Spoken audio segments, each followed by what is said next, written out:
Olá, bem-vindo ao Arcano 16, o Arcano da Torre. Então, junto com o Diabo, esse é uma das cartas que os crentes pira. É uma das cartas que mais o pessoal desconhece o verdadeiro significado alquímico dela e morre de medo porque ela é representada numa carta com uma torre sendo destruída. A palavra-chave dentro desse arcano numa tirada é a destruição do ego, ou as ordálias. Então, para a gente entender a torre, a gente tem que entender o processo de calcinátil dentro da alquimia. Esse é o processo na qual você vai colocar a massa original numa fornalha e você vai queimar tudo que for podre dali, até que só vai sobrar uma pérola. A gente observando aí a torre, a gente vai ver o forno alquímico, ou o atanor, que é o verdadeiro significado desse arcano. São as ordalhas dentro das ordens iniciáticas. Quando você preenche, por exemplo, um juramento de probacionista, você está dando para o seu sagrado anjo guardião a autorização para ele evoluir a sua alma mais rapidamente. Mais ou menos como se você cortasse o seu cheque especial e a partir daí não tem mais Credit Karma. É tudo pago no débito. Então você fez e você paga, para não carregar mais dívida, para você ir em busca da ascensão. E ao mesmo tempo, qualquer coisa de errado que você vai fazendo, essas ordalhas vão surgindo para ir quitando esses débitos, né, de vidas passadas. Eu digo débito, mas não existe ninguém fazendo essa contabilidade. Quem faz isso é você mesmo, num grau superior, daí o sagrado anjo guardião.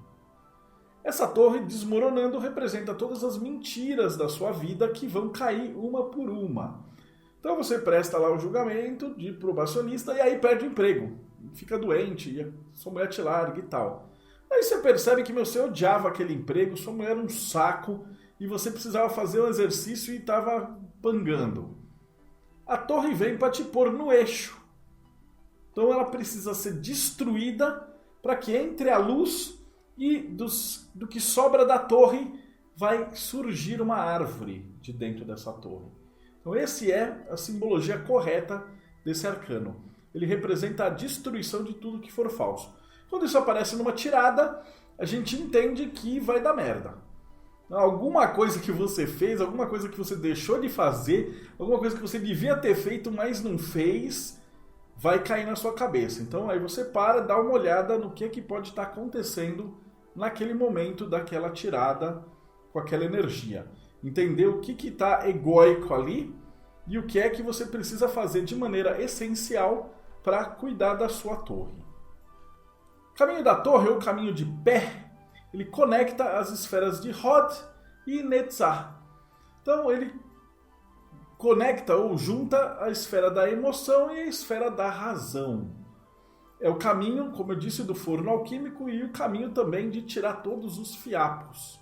Então, lembrando que o que cruza com o caminho da torre é o caminho da temperança.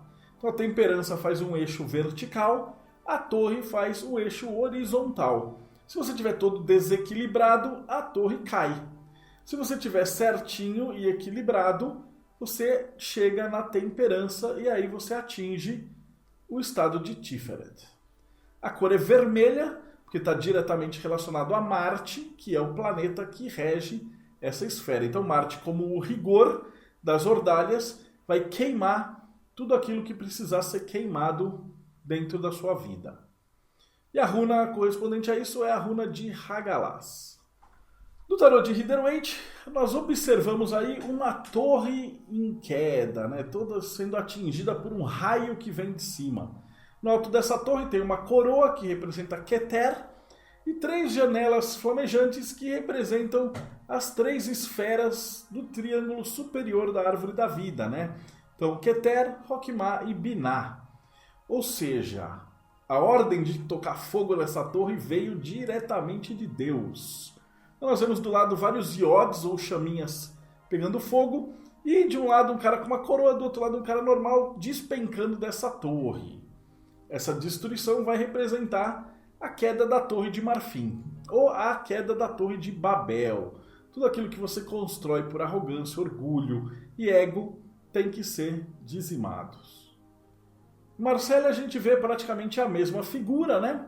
Uma torre caindo, várias esferas de energia, né, coloridas saindo dessa chuva, um feixe sendo atingido, né, essa torre, o topo dela parece uma coroinha sendo deslocado, e o que sobra dessa energia que é destruída, ela cai na terra na forma desses brilhos, né, dessas fagulhas luminosas, e essas fagulhas de experiência vão justamente energizar a árvore que vai sair dos destroços dessa torre. Nós percebemos aí nos tarôs antigos que essa carta também vai estar com essa ideia da torre, né? Em Sforza nós percebemos que essa torre, ela representa muito bem aquelas torres de igreja italiana do começo do século XIV para o XV, que tinha um campanário em cima, né? Então um pouquinho da crítica aí da falsa religiosidade, e que a palavra de Deus iria destruir os impuros. Tanto que no tarô de Bolonha nós percebemos que eles chamam essa carta de a mansão de Deus. Por que mansão de Deus? Porque a mansão de Deus de verdade não é de pedra, mas sim está no coração. Quando você cria uma mansão em volta, você se fixa dentro de uma casca, e aí vai vir esse raio com toda a força para abrir uma janela, uma abertura, né?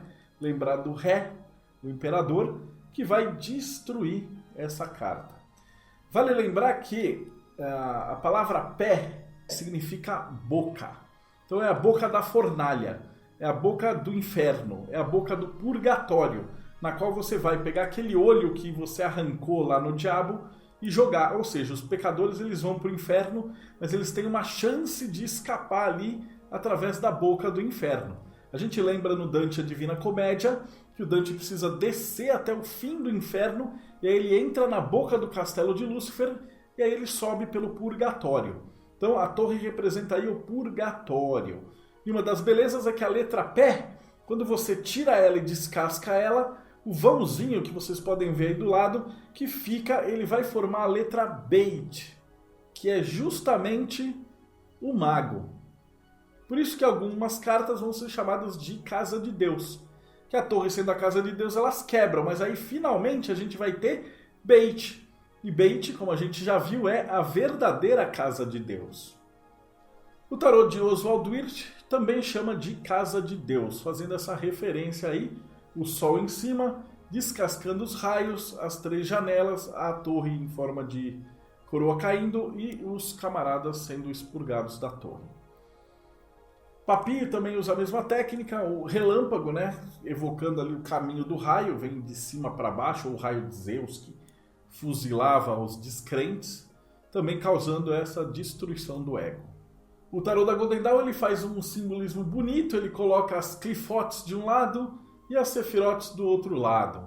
Então a luz que brilha nas esferas, né? Quando a gente fala sefirote, a gente está fazendo uma referência direta a Sefira, ou as esferas brilhantes, o brilho. E clifote quer dizer casca, ou a esfera vazia, desprovida de luz.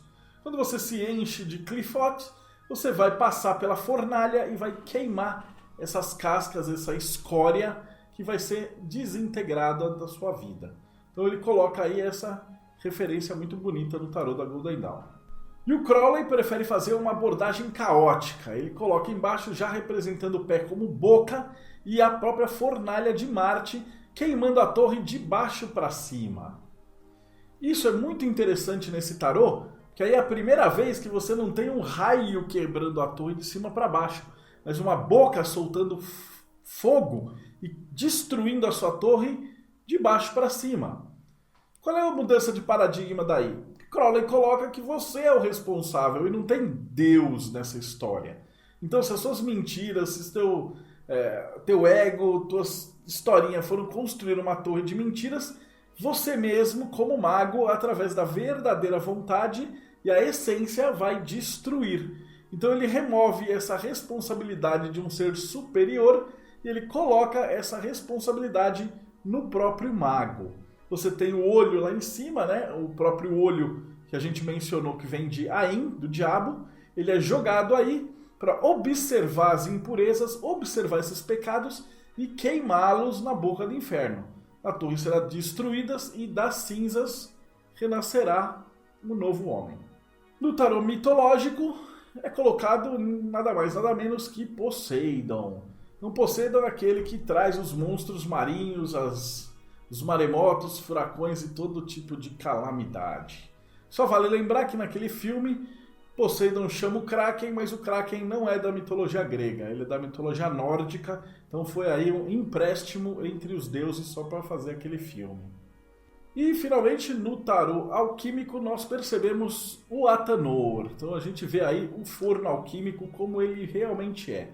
Tem aí o mago, uma maga, eles queimando as impurezas e do alto vai sair as pérolas, né? Então uma do essencial profano, uma do essencial sagrado, do trabalho e do espírito. E aí mais para frente, como nós vimos nos outros arcanos, essas duas sementinhas vão ser plantadas e vão nascer uma flor vermelha, uma flor branca, e aí mais tarde, numa etapa mais profunda da alquimia, elas serão reunidas na flor de duas cores. E nós percebemos aí nesse tarô o raio como catalisador de todo esse processo, né? Então a vontade, o rigor marciano sendo determinante para que dê certo essa operação. Com isso a gente conseguiu desmistificar bastante a torre no tarô. Então relembrando, ela serve para quê? Quando você quer fazer destruição de coisas falsas, você pode utilizá-las dentro daí do seu altar. E quando isso sai no jogo, você percebe que alguma coisa dali não está cheirando bem e vai ser destruída. A torre funciona como um grande despertador da consciência. Beleza? E quando toda a torre é destruída, o que vem depois? A esperança, que está na estrela, a nossa próxima carta.